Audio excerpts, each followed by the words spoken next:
When I was 9 years old during World War II, I was shipped in a cattle car to a death camp to be exterminated. I wish that good people would have placed their bodies across those train tracks and pleaded for our lives. Yes, church bells were ringing in nearby towns, but Christians were too afraid to take action. I know if only few had done so, they would have been crushed and demonized. But if thousands had run to the scene, they could have shifted the culture.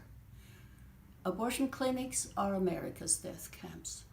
Please go there to pray, to plead for the lives of unborn babies, and to give help to women in need.